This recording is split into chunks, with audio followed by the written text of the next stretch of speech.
Hukum sains merupakan perumusan, seringkali tematis, suatu hubungan sebab akibat antara besaran-besaran fisika yang telah ditemukan selalu berlaku. Contoh, hukum pertama Newton. Tanpa adanya gaya, suatu benda akan tetap diam atau bergerak teratur, tergantung keadaan geraknya sekarang.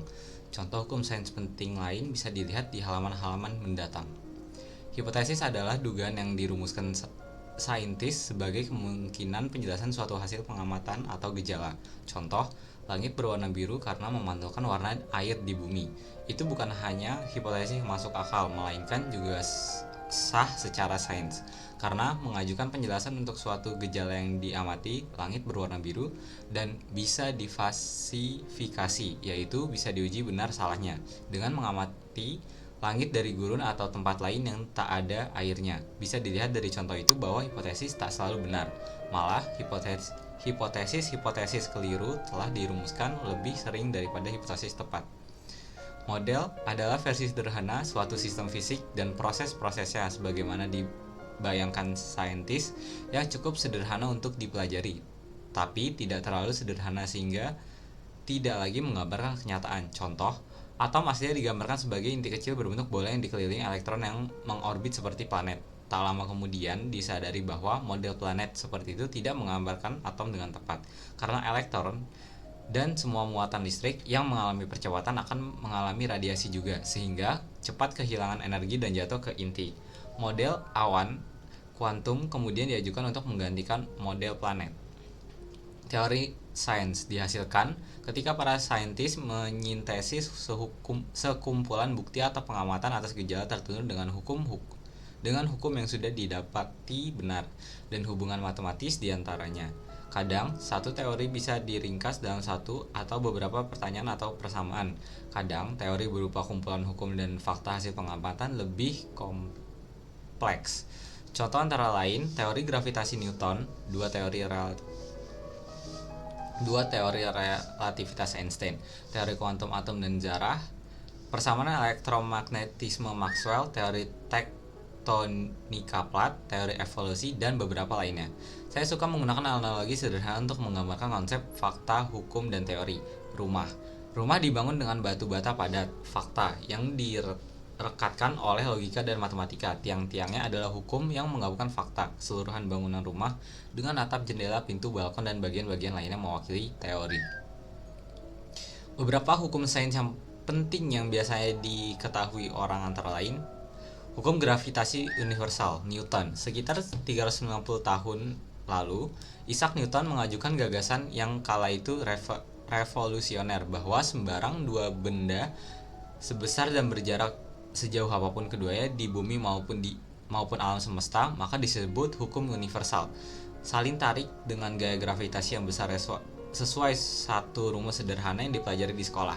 F sama dengan G kali M 1 M2 per D kuadrat. F adalah gaya, G konstanta universal sama dengan 6,67 kali 10 pangkat min 11 nanometer kuadrat kilogram. M1 dan M2 massa masing-masing benda, dan D jarak antara pusat kedua benda. Gaya yang sama berlaku bagi dua benda, tanpa peduli besar atau sekecil apa keduanya. Rumus yang sama juga digunakan kini untuk menjabarkan sebagian besar orbit planet dan bulan, juga satelit yang kita tempatkan di sekeliling bumi. Rumus itu juga memungkinkan kita mengetahui massa benda, bintang atau planet jika kita bisa mengukur parameter orbital, jarak dan periode benda yang mengelilinginya. Newton juga memberi kita 3 hukum terkenal, hukum-hukum gerak Newton, yang bersama hukum gravitasinya membentuk sebagian penting fisika klasik, terutama mekanika. Seperti banyak hukum sains, hukum gerak Newton indah karena sederhana. Yang pertama sudah saya sebutkan. Yang kedua, menghubungkan gaya yang diterapkan terhadap objek bermassa m dengan percepatan yang disebabkan gaya itu, F sama dengan ma. Yang ketiga, diketahui sebagian besar orang. Untuk setiap aksi terhadap objek X, ada reaksi setara dan berlawan dari X terhadap objek Y yang menerapkan gaya ke X. Sekali lagi, tidak melihat besar kecilnya tiap objek. Dengan kata lain, tiap objek yang dikenal gaya akan membalas dengan gaya setara. Set hukum penting lain adalah 3 hukum termodinamika yang membentuk dasar studi cara kerja energi dan panas dalam sistem, misalnya mesin, bagian dalam bintang, dan lain-lain. Tiga hukum itu bisa dinyatakan sebagai berikut. Satu, konservasi energi untuk sistem di mana panas berperan penting kecuali sistem tertutup sempurna, terisolasi dari alam semesta.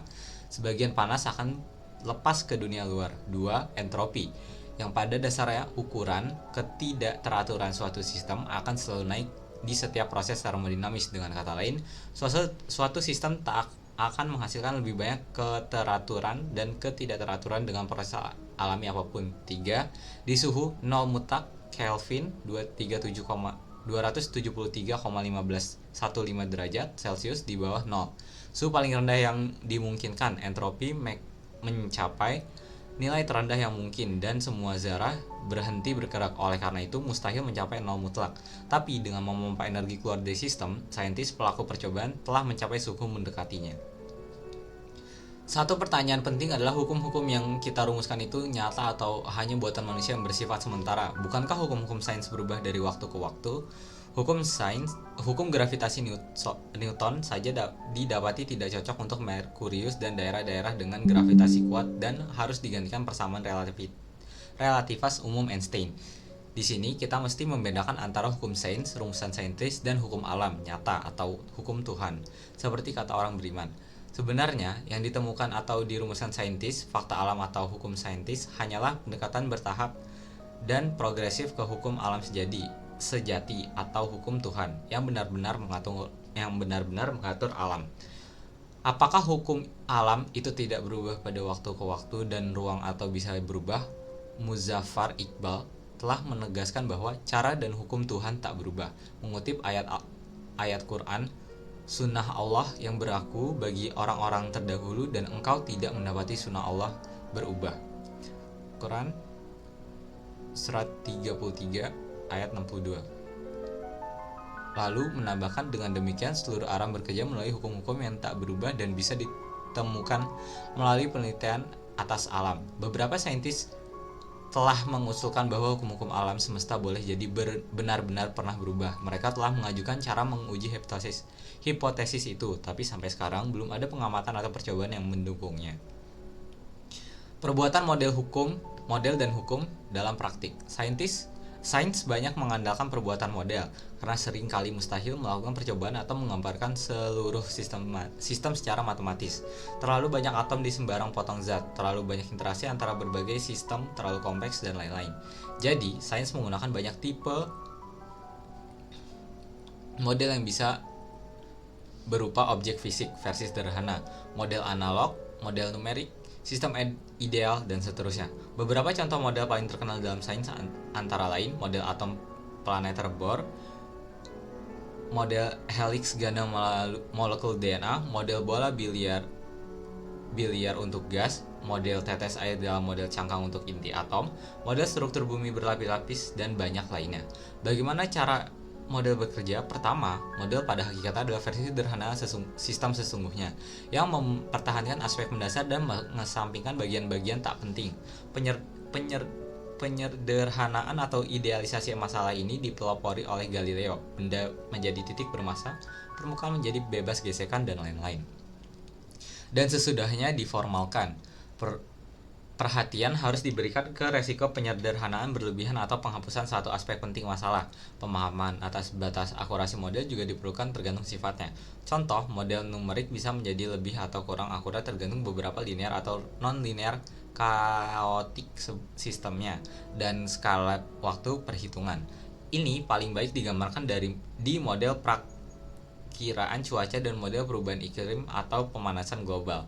Memang, satu bagian penting debat hari ini di antara para saintis mengenai seberapa jauh prediksi pemanasan global bisa dipercaya adalah seputar model yang dipakai, efek apa yang disertakan dan bagaimana, serta ketepatan perhitungan. Konsep-konsep penting untuk pengetahuan sains masa kini.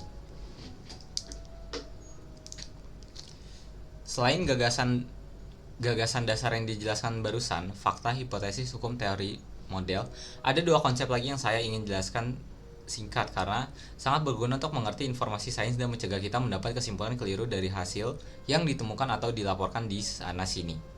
1. Korelasi. Korelasi adalah hubungan antara dua besaran atau lebih. Korelasi bisa positif ketika dua faktor naik atau turun bersama-sama, atau negatif ketika dua faktor berubah secara berlawanan. Contoh, nilai yang didapat murid meningkat seiringi kehadiran di kelas. Korelasi positif. Jumlah rambut di kepala orang menurun ketika orang semakin tua. Korelasi negatif. Tekanan darah lebih tinggi di antara orang-orang yang lebih tua. Korelasi positif. Harapan hidup rata-rata menurun dengan banyaknya jumlah perokok di satu populasi. Korelasi negatif. Satu hal yang sangat penting diperhatikan bahwa korelasi tak selalu berarti sebab akibat, dan itu adalah sumber kesimpulan keliru banyak orang. Korelasi antara dua besaran, misalnya A dan B, dapat disebabkan faktor ketiga, C, yang memengaruhi keduanya. Jadi bisa ada hubungan sebab akibat antara C dan A dan antara C dan B, tapi tidak ada antara A dan B. Berikut beberapa contoh dari dunia sekitar kita untuk menggambarkan kaidah penting ini. Boleh jadi ditemukan korelasi antara jumlah tunawisma dan antara kejahatan di suatu kota. Namun, tunawisma belum tentu menyebabkan kenaikan angka kejahatan. Keduanya dapat disebabkan tinggi jumlahnya pengangguran di kota itu, atau barangkali faktor tambahan, misalnya penggunaan obat terlarang. Kadang ada beberapa faktor penyebab di korelasi seperti itu. Boleh jadi ada korelasi antara jumlah petugas pemadam kebakaran yang datang menangani suatu kebakaran dan besar kerusakan yang terjadi, tetapi jelas yang pertama tidak menyebabkan yang kedua. Begitu juga, bisa diperhatikan bahwa anak sekolah yang mendapat pelajaran tambahan tertentu cenderung mendapat nilai yang lebih rendah dibanding teman sekelasnya. Tak perlulah dianggap pelajaran tambahan menyebabkan nilai turun. Ada sejumlah contoh korelasi yang terjadi pada musim panas. Contoh, jika kita mengamati jumlah kasus orang tenggelam dan pembelian es krim, kenaikan dan penurunan keduanya bisa terjadi pada waktu yang sama. Tapi jelas keduanya disebabkan musim panas, sehingga banyak orang berenang dan membeli es krim. Terakhir, ada kartun lucu menampilkan anak mengatakan, tiap kali kapten menyalakan tanda pakai sabuk pengaman, pesawatnya berguncang-guncang. 2. Signifikasi statistik. Ketika membaca hasil pengukuran, kita mesti berhati-hati dalam memutuskan apakah efek yang dilaporkan itu signifikan atau tidak. Kita harus selalu ingat bahwa pengukuran bisa keliruan alat, kekeliruan manusia, atau naik turun secara normal. Juga disebut ketidakpastian, dan tiap pengukuran harus dibaca berikut kemungkinan penyimpangan ketika dibandingkan dengan nilai lain.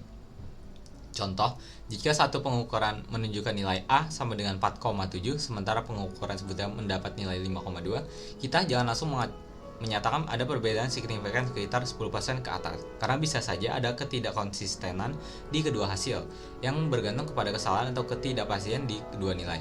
Jika kedua punya nilai ketidakpastian 0,3, maka keduanya masih konsisten, karena 4,7 tambah 0,3 masih masuk kisaran nilai saunya. 5,2 kurang 0,3 sampai 5,2 tambah 0,3. Jika kesalahannya hanya 0,2, maka perbedaan antara kedua hasil pengukuran memang signifikan, dan kita bisa menyatakan ada ketidakkonsistenan dalam perubahan signifikan nilai besaran itu sampai batas tertentu. Saya bilang sampai batas tertentu karena sudah begitupun ilmu statistik memberitahu kita bahwa ada peluang sekitar 5% bahwa walaupun nilai kedua pengukuran 4,7 kurang 0,2 sampai 4,7 tambah 0,2 dan 5,3 kurang 0,2 sampai 5,3 tambah 0,2 tak saling tumpang tindih.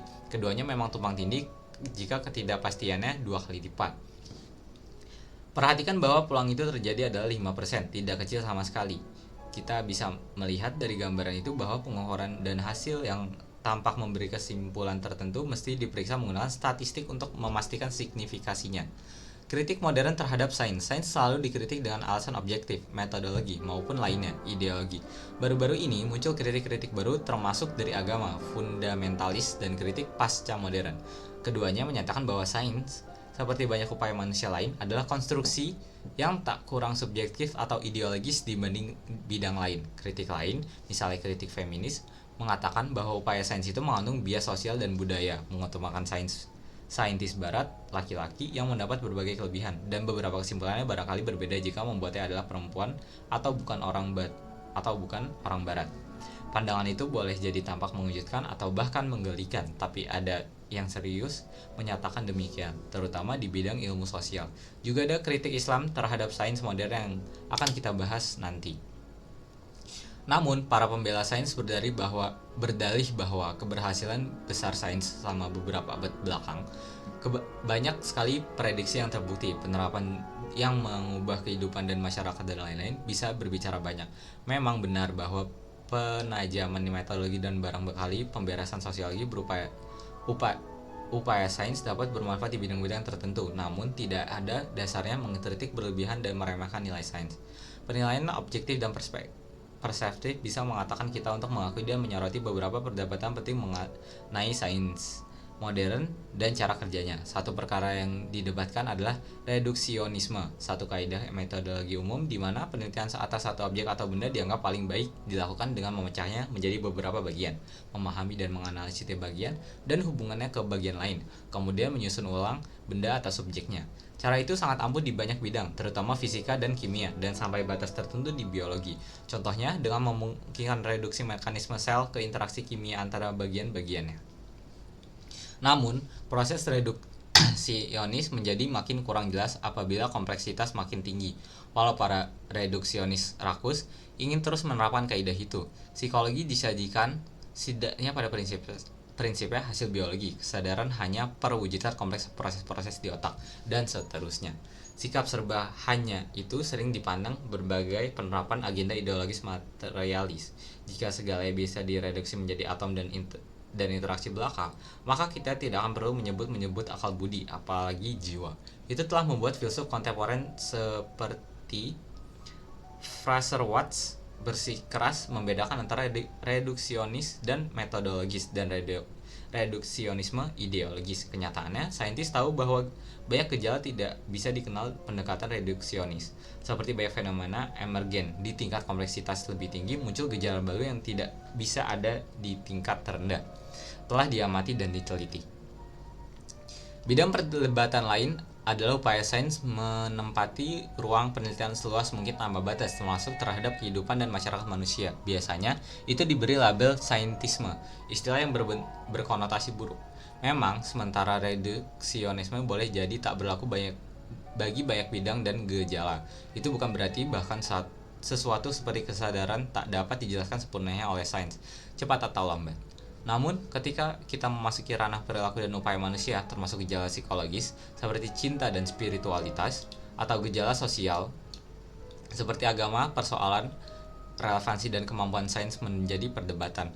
Nomanul Haq menjelaskan kecenderungan saintisme dan dengan kesukaan masyarakat manusia mengeluhkan saintis, sehingga menyiratkan bahwa saintis memiliki pemahaman lebih mendalam atas dunia sehingga harus dibicara di segala bidang. Pandangan para pemikir Islam mengenai sains modern dan metodologinya. Kritikus sains modern paling terkenal di kalangan muslim tak diragukan lagi ialah Syed Hossein Nasr, seorang filsuf muslim paling penting dalam 50 tahun terakhir, yang menulis lusinan buku, ratusan artikel, dan mendapat berbagai penghargaan. Keberatan utamanya adalah karena sains modern telah menggunakan pendekatan naturalistik, tidak melibatkan segala pihak supranatural dan spiritual, sehingga menyangkal kaitan dengan ilahi yang dia anggap penting. Keberatan penting umum Nasr lainnya adalah bahwa sains modern telah memecah belah dan merendahkan manusia seperti merusak alam, yang dia anggap sakral dalam Islam. Terakhir, Nasr menolak beberapa pendekatan utama sains modern. Konfirmasi.